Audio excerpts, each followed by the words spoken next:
सबसे बुरा एहसास वो होता है जब तुम्हें लगने लगता है कि तुम उसी एक शख्स को डिस्टर्ब कर रहे हो जिससे बात करना तुम्हें सबसे ज्यादा अच्छा लगता है। जब उनके रिप्लाईज ठंडे छोटे छोटे से हो जाते हैं, जैसे वो तुम्हारी मौजूदगी सिर्फ बर्दाश्त कर रहे हो, चाह नहीं रहे। तुम मैसेज भेजने से पहले रुक जाते हो, लफ्ज दोबारा दोबारा लिखते हो, सोचते हो कहीं तुम ज्यादा तो नहीं हो जा रहे हो उस शख्स के लिए जिसने कभी तुम्हें ये एहसास दिलाया था कि तुम बिल्कुल काफी हो। दर्द इसलिए होता है क्योंकि तुम्हें सिर्फ उनका वक्त चाहिए था, उनकी तवज्जो, वो गर्माहट जो पहले बिना कोशिश के मिल जाया करती थी, और अब तुम खुद को एक इंटरप्शन की तरह महसूस करते हो, जैसे किसी ऐसी जगह पर नापसंदीदा मेहमान जो कभी तुम्हारा घर हुआ करती थी। फिर ओवर थिंकिंग शुरू हो जाती है, क्या मुझसे कोई गलती हो गई, क्या मैं उन्हें दूर धकेल रहा हूँ, या फिर उन्होंने बस परवाह करना छोड़ दिया।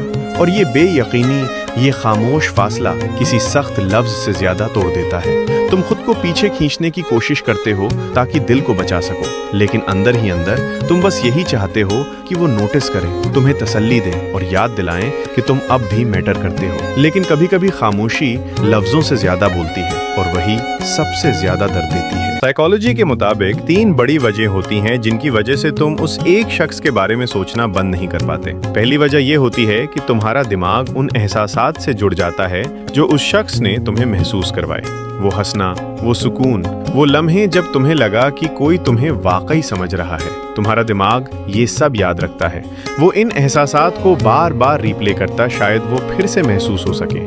दूसरी वजह यादें होती हैं। जब कोई शख्स जिंदगी पर गहरा असर छोड़ जाए तो ख्यालात खुद ब खुद उसी की तरफ लौट आते हैं। पुरानी बातें याद आने लगती हैं, पुरानी गुफ्तगुएं, और काश ऐसा होता जैसे सवाल दिमाग में घूमने लगते हैं। ये इसलिए नहीं होता कि तुम चाहते हो, ये बस हो जाता है क्योंकि जज्बात गहरे निशान छोड़ देते हैं। और तीसरी सबसे गहरी वजह यह है कि असली कनेक्शन का कोई ऑफ स्विच नहीं होता। जब तुम किसी से गहरे तौर पर जुड़ जाते हो तो तुम्हारा एक हिस्सा उससे जुड़ा ही रहता है।